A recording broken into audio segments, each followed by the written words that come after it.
बोलो सदगुरुदेव की जय।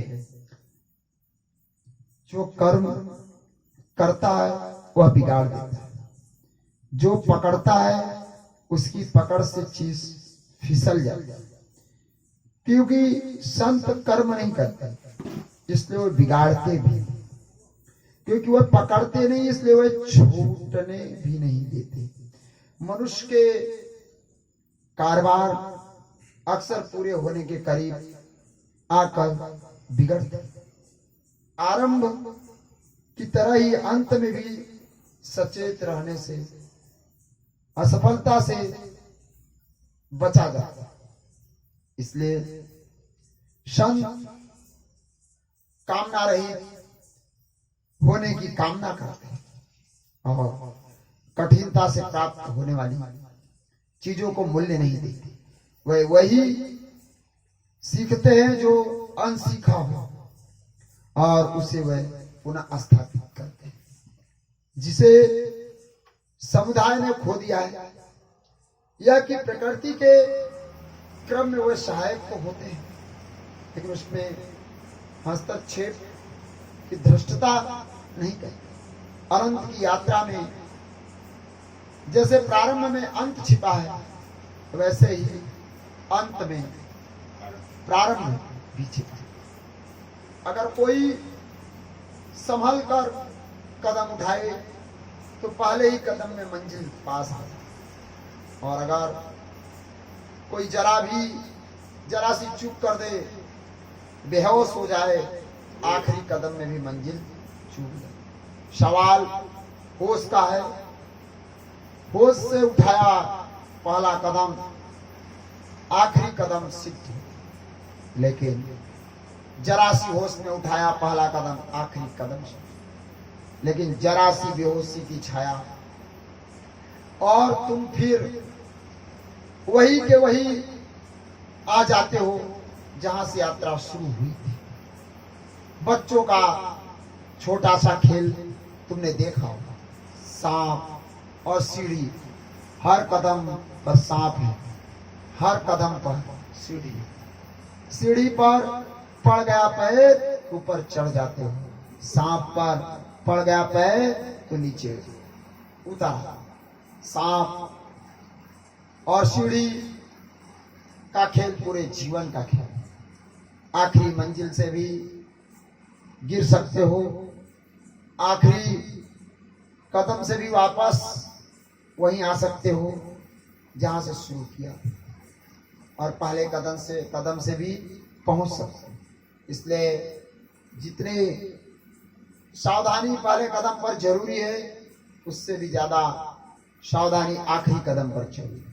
क्योंकि पहले कदम पर तो कुछ भी खोने को नहीं है, इसलिए थोड़ी सावधानी से भी चल जाएगा।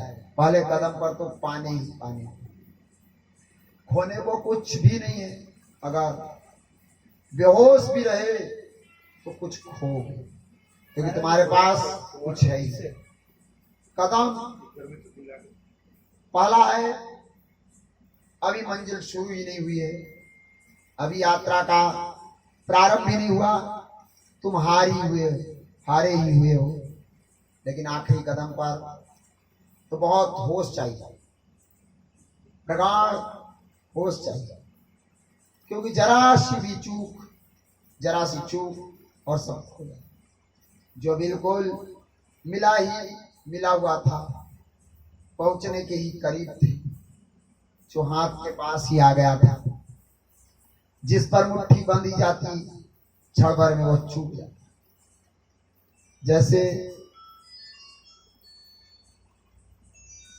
जैसे खतरे पहले कदम के हैं, वैसे ही खतरे और उससे भी बड़े खतरे आखिरी कदम के।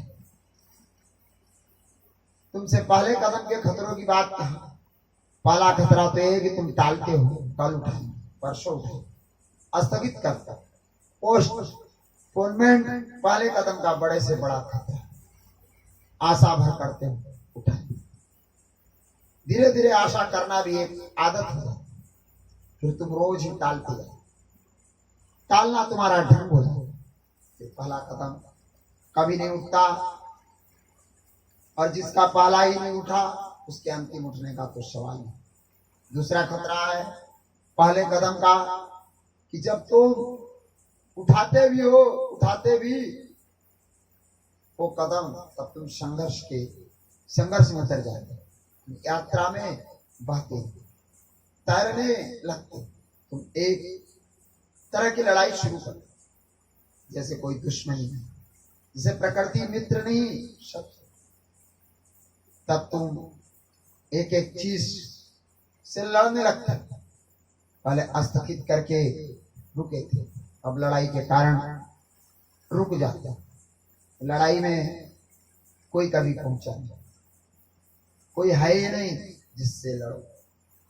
अपना ही आपा है, अपना ही विस्तार है। लड़ना किस, लड़ने वक्त कोई दूसरा मौजूद होता तो ठीक, तो जब भी तुम लड़ोगे एकांत में अपनी ही छाया से, परछाई से, तुम अपनी शक्ति व्यय करो। इस तरह जीतोगे किसे, वहां छाया है। जीत भी गए तो हाँ कुछ नहीं, और हार गए तो बुरी हो गया, आत्मविश्वास हो जाएगा। दुख, अस्थान और संघर्ष, दोनों से खतरे से बचने का उपाय है जो करना हो उसे एक क्षण भी डालना।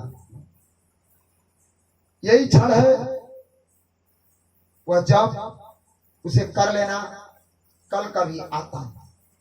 बस वर्तमान अकेला अस्तित्व है, और इस क्षण से तुम क्षण भर को भी हटे।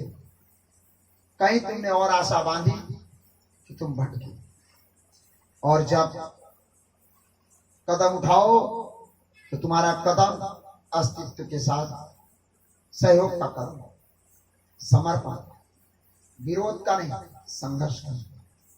क्योंकि जिन्होंने भी जाना है उन्होंने बह कर जाना। नदी की धार के साथ पैर तैर, धार के विपरीत तैर कर किसी ने कभी नहीं किया। वह जो धार के विपरीत तैरना चाहते हैं, अहंकार, वही तो बाधा है। जब तुम बातें हो तब कोई अहंकार निर्मित नहीं हो, क्योंकि तुम कुछ कर ही नहीं। इसलिए बड़ा जोर निष्क्रियता पर है, क्योंकि निष्क्रियता में अहंकार के बनने की कोई संभावना नहीं। जरा सा कर्म और अहंकार, मैंने किया, मैंने जीता, मैंने पाया, मेरा चरित्र, मेरा ज्ञान, मेरा त्याग, मेरा धन, सबसे मैंने कुछ किया ही नहीं। न चरित्र करके पाया, न ज्ञान करके पाया। निष्क्रियता में हुआ उद्भुत चरित्र, निष्क्रियता में फला ज्ञान, निष्क्रियता में फैला प्रकाश। तुम्हारा किया कुछ न, अन किए शब्द, फिर कैसा अहंकार। समर्पण, निष्क्रियता, संघर्ष कर, ये दो खतरे, प्रथम चरण के अंतिम चरण के भी खतरे। उन्हें भी हम समझ लें, फिर सूत्र प्रवेश। अंतिम चरण का पहला खतरा यह है कि जो कि वह सभी लोग जानते हैं जिन्होंने कभी पैदल कोई यात्रा की। और यह पैदल यात्रा है, कोई याद नहीं है परमात्मा तक जाने के लिए। तुम्हें अपने दो छोटे पैरों पर ही सारा हो सकता। अगर तुमने कभी भी कोई पैदल यात्रा की है, तुम बद्री केदार गए हो, तुम कोई तीर्थ गए पर गए हो, हज गए हो, या ऐसे ही कभी तुम किसी पहाड़ पर सूर्योदय का दर्शन करने गए हो, तो तुम्हें पता हो जब मंजिल करीब आ जाती है तभी थकान सबसे ज्यादा मालूम है। जब तक दूर होती है तब तक तुम आशा के बंधे चलते रहते, अपने को किसी तरह खींचते रहते हैं कि बस थोड़ी दूर और बस थोड़ी दूर, और समझाइए रखते हो कि 4 कदम और चलो, लोग पहुंच जाओ। लेकिन जब मंजिल बिल्कुल सामने आ जाए तो मंदिर के द्वार पर पहुंच जाओ, तब तुम सुस्ताने बैठ जाए कि अब तो कोई भय नहीं, मंजिल आई। साधारण यात्रा में तो कोई खतरा नहीं, क्योंकि तुम सुस्ताओ। मंदिर की सीढ़ी पर बैठकर तो तुम मंदिर दूर नहीं जाओ, लेकिन उस परम यात्रा में खतरा है, क्योंकि वह कोई स्थिर मंदिर नहीं। वह जो मंदिर है परम सत्य का, वह कोई जड़ वस्तु नहीं कि कहीं रखी। वह तो तुम्हारी भाव दशाओं पर निर्भर है। उसकी दूरी और फासला जब तक तुम चलते रहते हो वह पास है, जैसे ही तुम ठहरते हो वह दूर हो। जब तक तुम बहते रहते हो वह पास है, जैसे ही तुम सुस्ताते हो वह दूर हो। तो अगर परम मंजिल के पास पहुंचकर जब तुम्हें दिखाई पड़ने लगा सब, तब तुम्हारा पूरा मन कहेगा कि अब तो सुस्ता, अब कोई जल्दी नहीं, अब तो सामने ही द्वार है। थकान मिट जाएगी, उठेंगे, द्वार खोल लेंगे। अगर तुमने तब नींद लगा ली, सुस्ताने लगे, आलस्य ने पकड़ लिया, तो जब तुम आंख खोलोगे तुम अपने को वहीं पाओगे जहां से यात्रा शुरू हुई थी। मंदिर तुम्हें दिखाई नहीं पड़ेगा, तुम पाओगे अपने घर के द्वार पर बैठे, क्योंकि उससे दूर होने का एक ही रास्ता है, वह है आलस्य।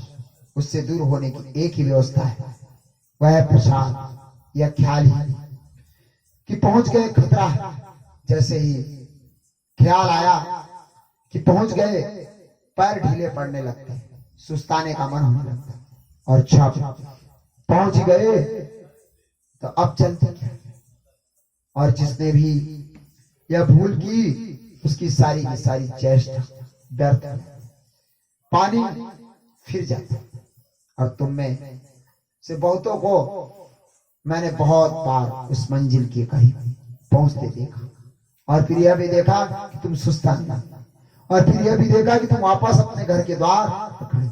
आखिर कदम किसी भी क्षण पहला कदम बन सकता है, जैसे कि पहला कदम आखिरी बन सकता है।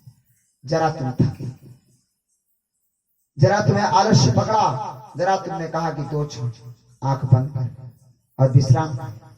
विश्राम किस बात से?